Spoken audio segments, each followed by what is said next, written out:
All right, welcome everybody. Got another episode for you today, which I'm very excited about because this week we're talking about your products. So a lot of people that I have surveyed have an issue with coming up with the right mix of products and services for their business. So I've done a lot of work on this and have a lot of thoughts in this area. We're going to dive into 3 of them in this episode of the Craftsman Creative Podcast. Now, if you want all 5 ideas, I'm writing these every single day in my community. So you can head over to societyofindependentkreators.com and you can sign up. And guess what? I'll give you a 30-day free trial, which is really fun because you can honestly dive in and see all of the content and take the entire course, which is the recordings from the recent 10K challenge. You can do that within 30 days and then only stick around if it's valuable. I don't want to just get a bunch of people's money for no value. So stick around if it's valuable. And if it's not valuable, then leave. And that's okay. And it'll be a strong signal to me that I need to step up my game. But I feel like the society is one of the most valuable places on the internet for creative entrepreneurs like yourself. So let's dive into this. First idea I have for you is that you need to make a mindset shift with your products. And that mindset shift is that they are interconnected. They are an ecosystem. And it's interconnected. They have relationships and they have interactions. And when you affect one or change one, it actually has reactions and relationships with the other products in that ecosystem. So when you're optimizing and focusing on one, that has an effect on the rest, often one of neglect. For example, I have a product ecosystem that includes film producing, high-ticket consulting, and this community I just mentioned. Now, last year, when I went to South Africa for 2 months to produce a movie, that project or service required 100% of my time and attention. That is, after all, what they were paying for. So, unfortunately, that led to some neglect of the community and the coaching and the consulting that I was offering at the time. And so, for the growth of my business, that ecosystem was failing dramatically. So since coming home from that trip, I've spent a lot of time focusing on the ecosystem and how it can sustain itself if and when I need to devote more of my time to a specific project or client in the future. What that looks like is building systems that keep things running in the background. I've created systems to generate new leads, to generate revenue from the community, to keep the community active the next time away, which will happen, by the way. And ensure that my Craftsman Creative offers are all aligned with the same outcome for the customer, just with varying amounts of my time. So, for example, if they want me to do it for them, that costs more than $10,000. If they want to do it together, that costs anywhere from $495 a year to $250 an hour. And if they want to do it themselves, that can be anywhere from $20 to $199. So I've got this ecosystem that ranges from do it for you, like done for you offers at the high end, which requires more of my time and focus, all the way down to do it yourself offers, which are really high leverage for me, but I don't have enough demand currently for those $20 to $200 offers to generate tens of thousands of dollars of revenue a month. So until that point, I need to make sure that I've got these mid-ticket and high-ticket offers, the $495 to $15,000 offers that can fill in the gaps until the audience is big enough to where I'm selling multiple of those do-it-yourself offers per day, and then I can go relax on a beach and build a cabin in my backyard and write every day, which is the dream, right? So again, an important part of a product ecosystem is that all of these offers are aligned with the same outcome in mind. For me, it's helping creators build and grow their business. So I want you to take a look at your product offers and see how you can align them, how you can have them work together better, and how you can optimize the systems around that so that they're the system that they're a part of, to get more of the outcome you want for yourself and your business. So that's idea number 1, your product ecosystem, and making that mindset shift from just having a bunch of different products and services to having an ecosystem. Okay. So I'm picking in real time. I think I want to do just 1, 2, 3 right there. Okay, so here's number 2. 1 avatar, 1 offer, 1 channel. Too many creators, my past self included, default to creating more products in order to try and increase revenue. The reality that has been taught to me multiple times over the years is this: 7-figure businesses can be built on one avatar, one offer, and one traffic channel. If that's true, and I believe it is, then all of our time and attention in the early stages of our business should be devoted to getting that system working. So let's talk about those 3 pieces: one avatar, one offer, and one traffic channel. So your avatar is just another term for your ideal customer. So you have an idea of what they look like, where they live, what age they are, what industry they're in, what their job titles are. But more important than demographics for me is, what are their desires? What are the things they all share? Because what's interesting, if you look at my community, for example, there's about 50 people in that community now, and it's about a year in. And we've got coaches, and we have musicians, and we have writers, and we have consultants and coaches and brand personalities. How would you ever put them into the same demographic? Because they range from 25 years old all the way up to probably 60 years old. We've got people that are about to retire. So it's not an age thing. It's not a location thing. We have people from all over the world, from Germany and UK and Malaysia and Brazil. So it's not a demographic by location. But the common desire is that they all want to have a business like the one that I have created for myself. So they want to come learn from me. How did you do this? How do you build a solopreneur creative business north of $10,000 a month in revenue? Now I've done that 3 times since the pandemic. So I obviously am someone that they want to learn from, and they see value in getting more access to me. So that's why they joined the community. So desires more than demographics is super important. So if you identify this first, it helps a ton, because the audience will inform the offer. So that's your avatar. Now you need one offer. When you match your offer to the quote unquote jobs to be done, the pains and the gains of your audience, that's how you create a no-brainer offer. When you can align your offer so specifically to your ideal customer's needs and desires, it makes it easier to sell. So ideally, you're doing this first with your mid or your high ticket offer, the ones that are $2,500 price point offers and above. This way, you can give more time and attention to your early customers and clients, and then you can productize and systematize the same service into a DIY offer like a course or a book. These lower ticket offers work at scale, so when you're early on and you don't have the asset of a huge email list or social media following that can generate multiple sales a day of those low ticket items, you focus on getting a few of the high ticket clients each month. So I did this in reverse, and I wish I had known this previously to launching the second version of Craftsman Creative. When I decided to do that, I launched my book. I started with a book instead of a high ticket consulting offer. And I wish I'd done it in reverse, because I think I could have gone out and started with a $10,000 or $15,000 consulting offer and landed 1 or 2 of those a month, and within a very short order been at $15,000 to $30,000 a month. Whereas I spent the entire first year going from 0 to 200 to 500 to 700, and really 2022 averaged about $1,500 a month. It wasn't until I incorporated this, product ecosystem that I talked about just before, where I added a high ticket offer. I actually added 2, but the second one's still in the trial phase. And immediately went from $1,500 a month to $15,000 the next month. 10x from one offer and one client. So that's how important this idea, this principle is. So you want to be building these assets in the background, like the low ticket offers, your book, your courses. Those kind of things can be building in the background. And then over time, you transition from your high ticket and low to your low ticket. You're inverting the amount of leverage, right? Because when you're doing high ticket stuff, you have really low leverage. It requires 100% of your time and attention. But when you're selling courses and books and things like that, it's very high leverage, because you don't have to show up in order to sell those things or deliver on them. So this is why we talk about outcomes in session 1 of the Build Your Bespoke Creative Business, or the 10K Challenge, because you got to know your outcomes first.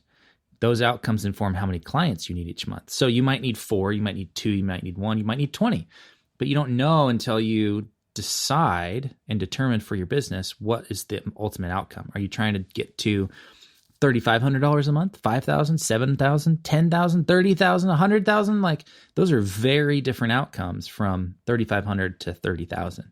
And so that informs how you're going to structure your offer, what price point, how many you're going to be able to do a month, etc. Okay, let's talk about the last point, one channel. So you have your avatar, you have your offer, and now you have your channel. I'm still learning this lesson. So I'm daily getting pulled into social media apps like Twitter and LinkedIn because they've conditioned me to think that there could be some golden opportunity there. I'm actually I'm doing a digital detox this month from those apps for this very reason. As far as I can tell, I got no new clients from Twitter last year. The best clients came through the same exact way. They started by hearing me on a podcast, so they became a prospect through that point. Then they joined my email list because I put a call to action in that podcast. So they became a lead. And then they were on my email list where they were getting a sales sequence and a promotional sequence and my weekly newsletter for, on average, about 3 months. And at that point, they decided, I really want to work with Darren. They reached out.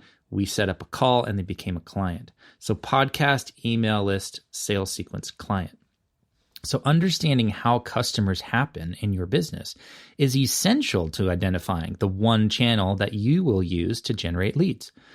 Most of us can handle more than one channel at a time, but my suggestion would be to experiment with maybe 2 at a time and see what works. So double down on the one that's working and experiment with another in the background. I'm experimenting with doing more podcast episodes, both my own and being a guest on at least one per week this year, and using workshops as a way to generate deeper interactions with people. Now, I know that I only need about 10 leads a week. That's people who are like signing up, taking the scorecard. That's how I generate a lead right now for these high ticket offers. So I know I only need 10 of those a week to generate 1 call per week and 2 clients per month. So all of my focus is going into identifying the best channel to deliver those 10 leads month in and month out. Now, my assumption is that by identifying the one channel for my one high-ticket offer, that'll deliver 2 of my ideal clients every month and double my business into the 25 to 30K range. Because as I mentioned, it was at 15 between December and January. Now I want to get it to 30 and 50 and even 100 this year. That's a big goal of mine for this year, mainly because it'll create a lot more leverage that I can then use to benefit the lives of other creators. So it'll be so much harder to sell 1,500 books or 50 community memberships at these mid and low ticket prices. So I'm letting those offers happen in the background by putting all of my focus into finding this one system and getting it operational as quickly as possible. So I invite you to do the same. Now, one last quick idea for you. I want to talk about the running experiments. I just kind of mentioned what I'm doing, but let me run you through in a little more detail what I'm planning on doing here. This is literally what I'm setting up this week. So in keeping with the behind the scenes nature of this podcast, I'm sharing exactly what I'm testing this week for my new high ticket offer that I launched in December. So before you settle on your one channel, it helps to experiment with a few options that you think would be a good fit for the offer and the audience you're presenting it to. My offer, like I mentioned, is a $15,000 done-for-you service where I and later my team will come into the business and build out the systems for that business. The same systems that we built together in the 10K challenge. So that speaks to that product ecosystem, right? My audience is creative business owners. I'm starting with video production companies since I have over a decade of experience there who are doing $500K to $2 million in annual revenue and have about 2 to 10 employees. Now I'm testing 3 channels. So these are the experiments that I'm running right now.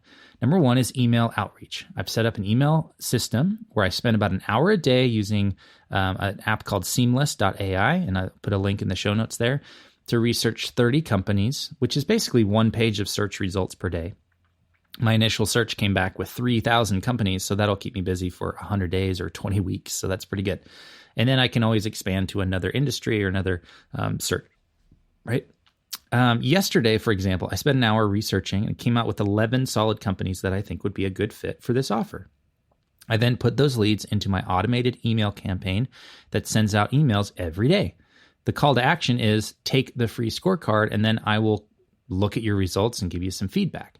So that leads to my Score app, Scorecard. So I'll put a link there as well so you can check out Score app from Daniel Priestley and his team. Now, as leads come in, I get an email every time someone finishes the scorecard.